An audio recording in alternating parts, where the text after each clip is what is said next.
Good morning, everybody. Hope you all had a good weekend. All looking forward to the week ahead.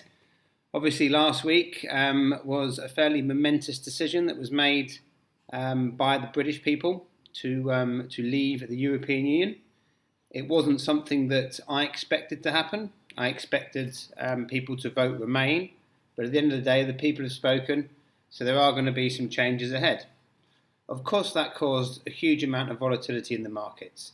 But please, please, please, don't be blown away by some of the stories you hear in the press.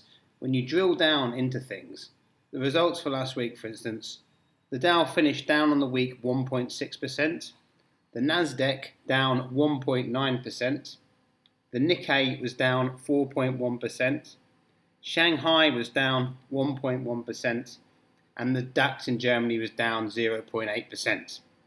Now, I've left out the FTSE there because clearly one would imagine that the FTSE market will be most affected by the Brexit. For the week, the FTSE was up 2.4%. That's right, up 2.4% in the week. Now, yes, we're going to see volatility, of course we are. And there was some commentators predicting that if we had a Brexit, we would see the FTSE fall 20, 30%. There was some of them suggesting that the pound versus the US dollar would fall as low as 110, against the US dollar. That simply didn't happen, and it simply won't happen. I'm not going to belittle the fact that there are challenges ahead for Britain, both at home and in respect of the business it's doing on a bigger scale.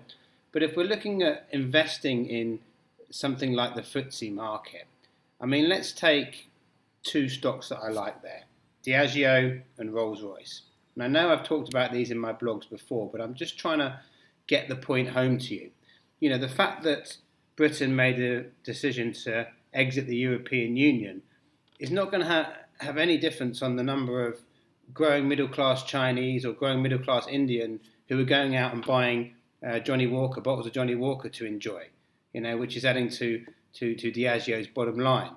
Over here in Vietnam recently at a conference, a trade show for aeroplanes, Vietjet, one of the local airlines, committed to buying 107 planes in the next 10 years. The growth in the airline industry is huge. Do you not think a company like Rolls-Royce, another one I like in the FTSE, that's still going to carry on selling aeroplane engines? We live in a global world these days where a lot of these companies that trade on the FTSE, they have revenue streams from all over the world. Yes, there's going to be a little bit of volatility. There's going to be some traders out there looking to take advantage, looking to make a quick buck here and there. But once again, you stick to fundamentals of companies and you'll be fine.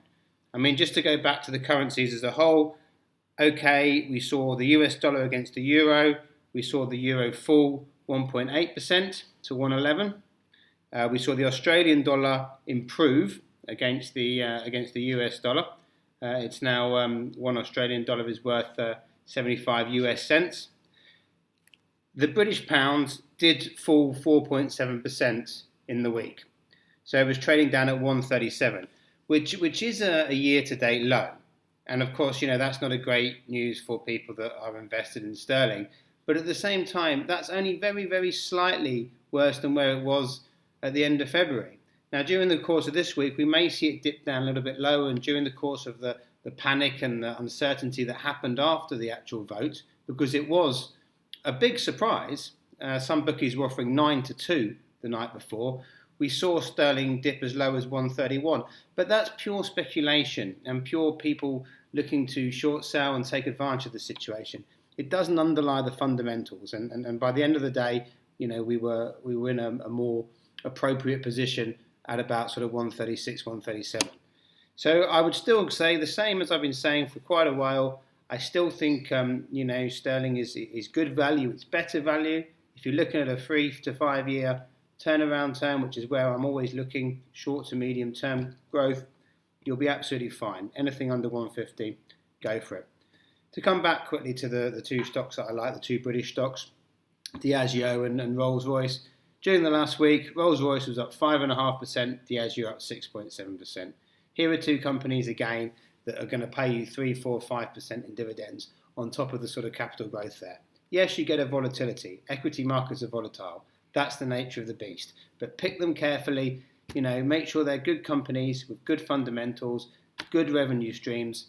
You will, in the long run, make money. And yes, when we've got a bull market and we've got some profits to take them.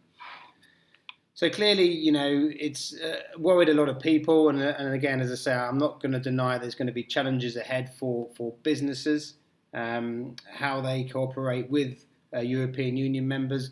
But when it comes to deals on the table, people tend to go about signing the deal if it suits them. And Britain still has the power, as the 5th largest economy in the world, in my opinion, to be able to negotiate those deals. And it also understands, what the EU expects, having been a part of that union for some time. So whilst, from a personal point of view, I would have preferred Remain, I think now that we've had the Brexit, we deal with it, we get on with it, and I think there's still, ways that the British economy can improve on the back of the decision of the British people. So talking about pensions, again, I'm not going to I've gone over my time already, but then there's a lot of time to talk about from last week. With the pensions, you're hearing all these scary headlines again because of the dramatic falls in the FTSE, which of course did fall dramatically during the day, but again, it's volatility. But it just hammers home the point that, make sure you know where your pension pot is. Make sure you know how it's invested. Don't allow, these pension funds just to run with it and tick your box of medium risk or low risk or high risk or whatever it is.